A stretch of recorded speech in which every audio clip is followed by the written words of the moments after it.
राधिका ने साहस जुटाकर उस पुरानी हवेली के सुनसान गलियारे में कदम रखा। उसकी नजरें हर कोने को खंगाल रही थीं और हर आवाज जैसे उसकी बेचैनी बढ़ा रही थी।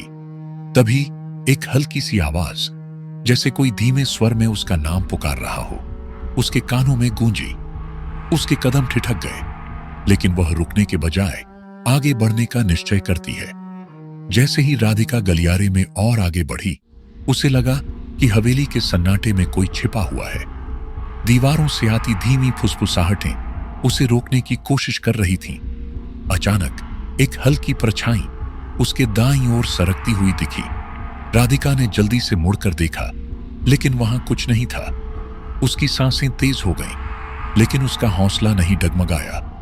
राधिका ने धीरे धीरे खुद को संभालते हुए आगे बढ़ने की कोशिश की।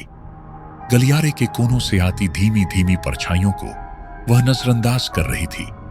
तभी उसके कानों में कदमों की आहट पड़ी। ये कदम जैसे उसके ठीक पीछे चल रहे थे। राधिका ने रुककर मुड़कर देखा, पर वहां सिर्फ खालीपन था। उसका दिल जोरों से धड़कने लगा। जैसे जैसे राधिका गलियारे में आगे बढ़ी, उसने दीवार पर कुछ अजीब देखा। पुरानी लकड़ी का एक हिस्सा जो बाकी दीवार से अलग लग रहा था। उसने उसे ध्यान से देखा और वहां एक छोटा सा दरवाजा पाया जो बाकी दीवार से लगभग छिपा हुआ था। उसका दिल दहाड़े मारने लगा, लेकिन उसने अपने डर को नजरअंदाज करते हुए धीरे धीरे दरवाजे को छुआ। दरवाजा हल्के से चरमराने की आवाज के साथ खुल गया और अंदर से एक ठंडी हवा का झोंका उसके चेहरे से टकराया। दरवाजा खुलते ही राधिका ने खुद को एक धूल भरे गुप्त कक्ष में पाया। कोने में एक पुरानी मेज पर एक सुनहरे किनारों वाला बक्सा रखा था जो हल्की चमक दे रहा था।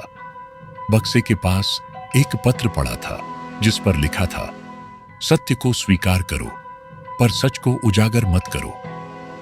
जैसे ही राधिका ने बक्सा खोला, तेज रोशनी निकली और एक ठंडी आवाज गूंजी, तुमने सच खोज लिया है, अब इसकी कीमत चुकाने के लिए तैयार रहो। बक्से में एक चमकता हुआ क्रिस्टल था जिससे दीवारें जीवंत होकर कंपन करने लगीं। दीवारें कांपने लगीं और कमरे की छत से धूल गिरने लगी। राधिका ने तेजी से बक्से को बंद किया और एक गुप्त रास्ते से बाहर भाग निकली। गूंजती आवाजें उसके पीछे थीं। हवेली के आंगन में पहुंचते ही उसने राहत की सांस ली, लेकिन पत्र अब भी उसके हाथों में था।